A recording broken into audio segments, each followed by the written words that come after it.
we are exploring both the individual and social benefits of gratitude. What are the benefits of gratitude to you? The moral memory of humanity. There is a direct correlation between gratitude and your well-being. There's more research on this subject than you could possibly imagine. And now science proves it.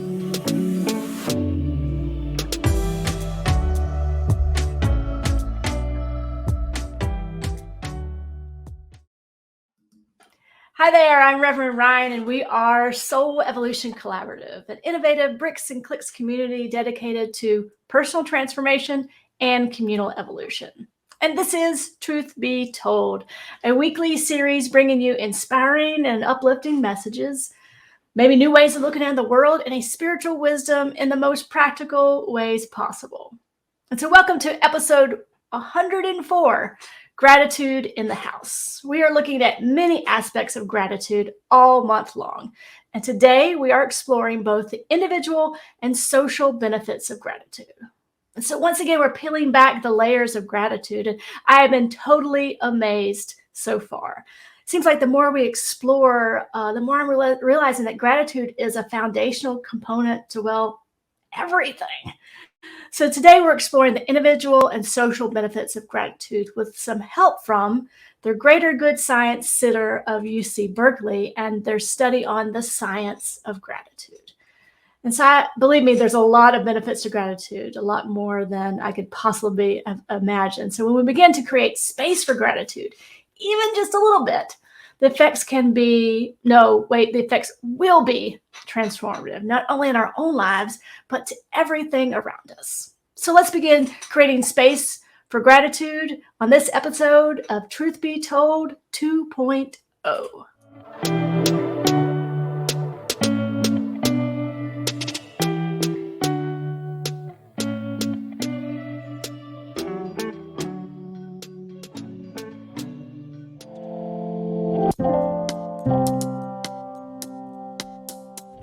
If you've been following along this month, you know we have already mentioned a little bit about the benefits of gratitude, but let's really get into it. What are the benefits of gratitude to you? Well, the short version is, and once again, according to the UC Berkeley study on the science of gratitude, there is a direct correlation between gratitude and your well-being. It would make great sense that those who are grateful would tend to experience a greater sense of satisfaction in life. And now science proves it. There is evidence that experiencing a more grateful disposition is associated with an overall satisfaction with life, a general sense of optimism, a subjective well-being, and a positive affect and happiness. All that to say, basically, those who have a tendency to experience gratitude are more content with their life than those who have a tendency to experience less gratitude. But wait, there is more. Having a grateful disposition counteracts materialism.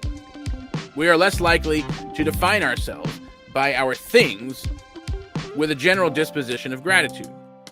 Gratitude can even act as a protection against burnout. But the benefits go even deeper. There is a whole level of benefit deeper than these somewhat outward-facing experiences. Gratitude has an impact on our inward sense of well-being as well. It turns out there are actually mechanisms in place within our psyche that seem to directly influence our well-being. Get this. Ever had an experience where something you like starts becoming less enjoyable after a while? Well, that's called the hedonic adaptation, where we become acclimated to a positive element in our life to the extent that it seems to become less meaningful. Well, as it turns out, gratitude is a direct preventer of this occurrence. Gratitude keeps us savoring the enjoyable and positive experiences in our life. Another way to savor the enjoyable moments is through the broaden and build theory, which posits that enjoyable emotions broaden a person's array of thoughts and actions, and then build on our psychological and social resources, which become crucial in difficult times. So gratitude can easily bring us back into this broaden and build process, which ultimately makes harder times easier. Similarly, gratitude is crucial in undoing the effects of negative and unenjoyable emotions that can otherwise underpin unhappiness. Gratitude influences our self-motivation, self-improvement, and self-esteem. Expressing gratitude kicks into gear a whole slew of self-rewarding chemicals that encourage a range of positive emotions, a desire to help others, and actions that build relationships, leading to self-improvement, humility, feeling valued, and a sense of connectedness. And flat out, gratitude cultivates additional critical virtues such as patience, humility, and wisdom.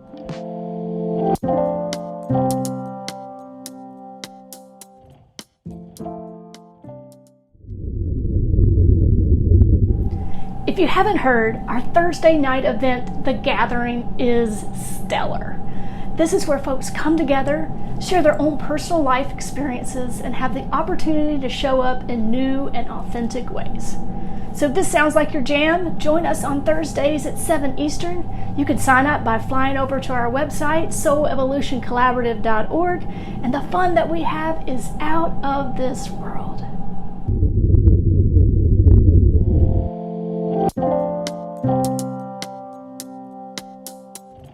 George Simmel called gratitude the moral memory of mankind. Now I'm going to adapt it a little bit and call it the moral memory of humanity. Now, what does this mean exactly? So the emerging research on gratitude, and yes, there's more research on this subject than you could possibly imagine, suggests that gratitude in all its many forms and expressions actually is directly correlated to increased generosity and pro-social behavior. And this serves to assist in both forming, strengthening, and maintaining social relationships across the board. And so a study on by Yoster Brown and Dunham highlights just this, with a link between gratitude and engaging in upstream reciprocity. So if you tuned in last week, you remember we introduced this idea of upstream reciprocity. So for those of you who are just tuning in, upstream reciprocity, which is really hard to say 3 times like I just did, can be understood as helping an unrelated third person after being helped by someone else. So simply put, we receive something from someone or from an experience of something in our life, which elicits a feeling of gratitude. And so out of this feeling, we're inspired or activated to show generosity to someone or something, and so on and so on. So you see, gratitude becomes an integral piece of the puzzle that motivates us to act in ways that benefit others, forming and maintaining social relationships. So in this way, it seems that gratitude is the birthplace of connection, community, belonging. And so Sarah Ogle reminds us in her theory called the find, remind, and bind theory that supports this understanding by explaining how gratitude helps us recognize the thoughtfulness of others. And it reminds us of the goodness that exists in our life and in our relationship. And it thus binds us to these individuals and experiences. And so the feeling of this results in appreciation, and it activates and encourages these actions and these behaviors that serve to support us prolonging those experiences or prolonging those relationships. And so it becomes a catalyst for altruistic behavior. And it not only serves us, as we've learned through its support of our own physical, social, and emotional well-being, but it serves to enhance and support our collective experience. And it seems that gratitude can actually change the world.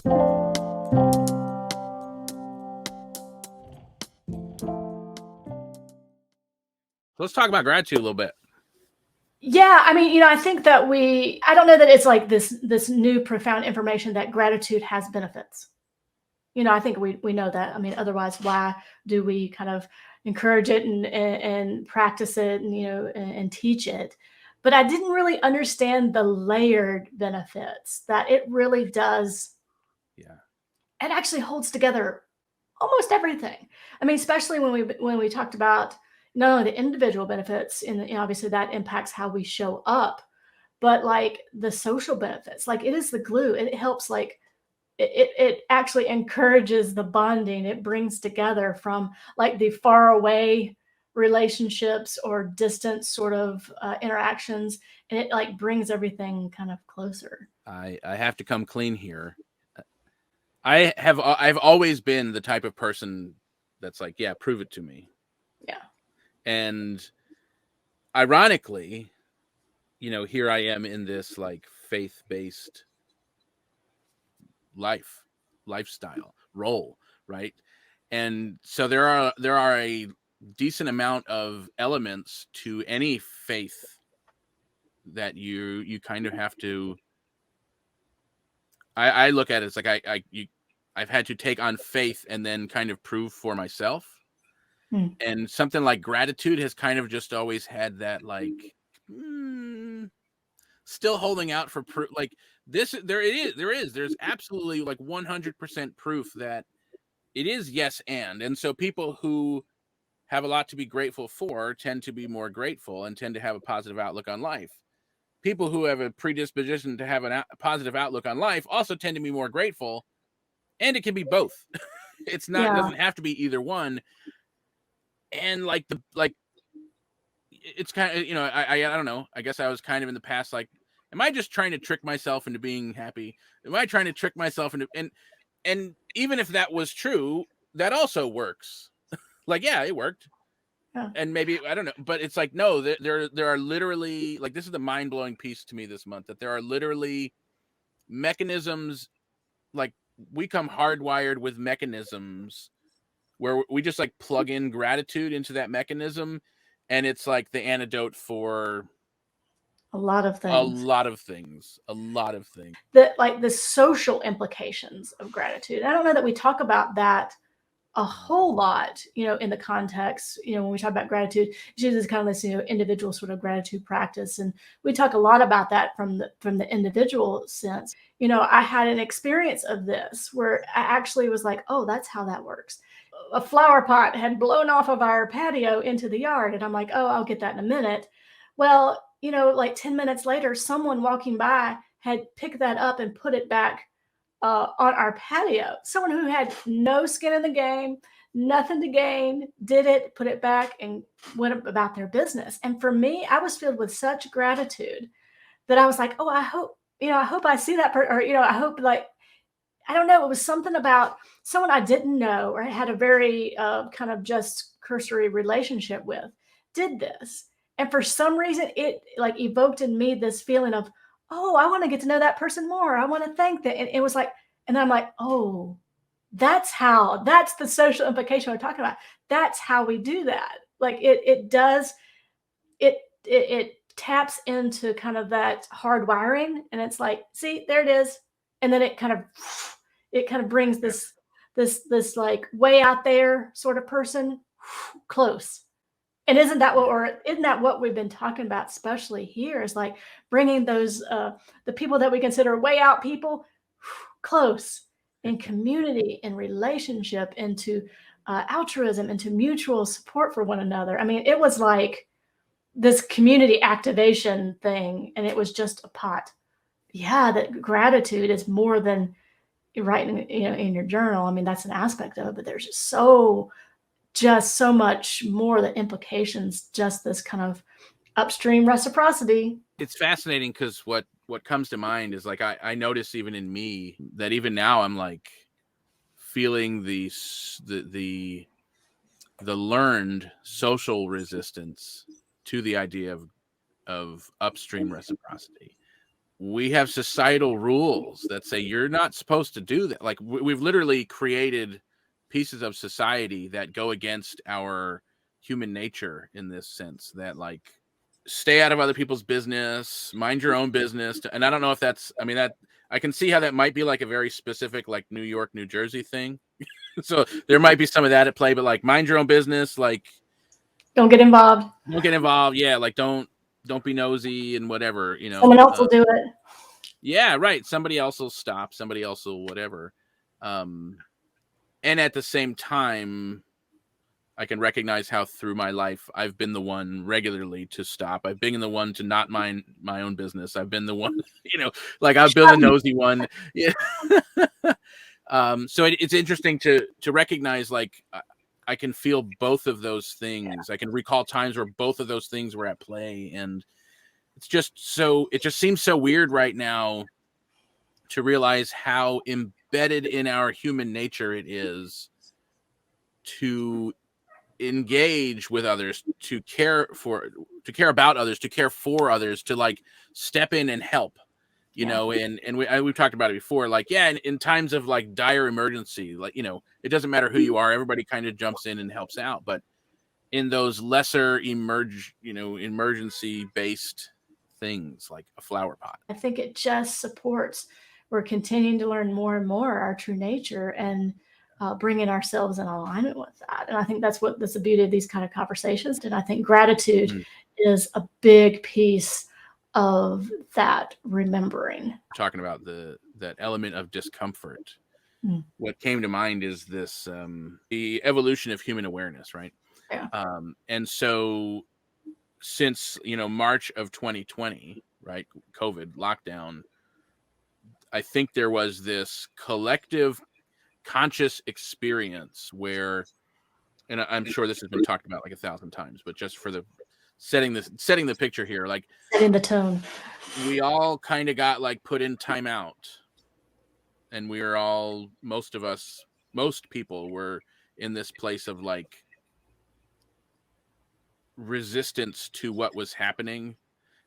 And yet there was also this like nudge to kind of go deep and look. And so whether we went deep and looked or not, there was enough time where we were in some version of isolation from how things were prior to that. Yeah. That I think what I've seen is it undid a lot of the social constructs in our own psyches, like our psychological unconscious understanding, and probably like the collective unconscious understanding. Like those things came to the surface, and it like disarmored so much of our the things that were like societal norms that, like, looking at from this vantage point, it's like, why did we ever do that? Or that was never quite right. Yeah. Yeah, right. And so the things that like probably should have made us all really uncomfortable, that we all just gotten really used to, I think now are making people really uncomfortable. And it's like the things that weren't okay now are being recognized as not okay.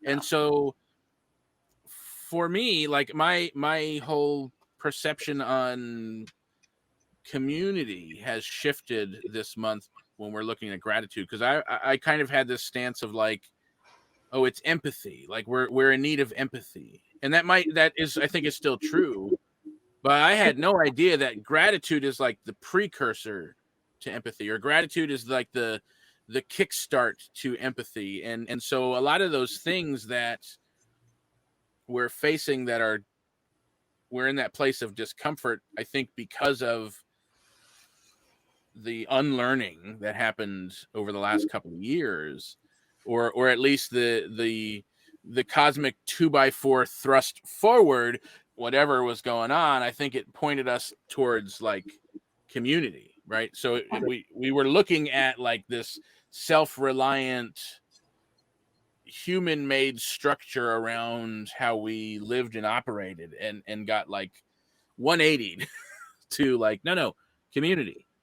You have to rely, like, you are reliant on other people, whether you like it or not, whether you realize it or not. Like, and we talked all about that in our whole month on conscious ecology, but right. Holy cow, does this tie into that? Like, so yeah, deeply, it's that like so gratitude is the precursor to any of that. Well, thank you so much for coming along on this ride today when we're talking about gratitude, the individual and social benefits of gratitude. And you can see, wow, that gratitude, like the practice of gratitude, the looking at gratitude, how gratitude shows up in our lives in all the many ways. It can be different ways, not just one way. How it really is a catalyst. It's a catalyst for growth, for change, for impact, not only in our own lives, but the world. And so that is super exciting. I don't know if you can tell, but I'm super excited about just uncovering more and more about how gratitude can really begin to create movement, not only in my own life, but like everything else around me. So thank you for tuning in. We'll see you next week for another episode of Truth Be Told.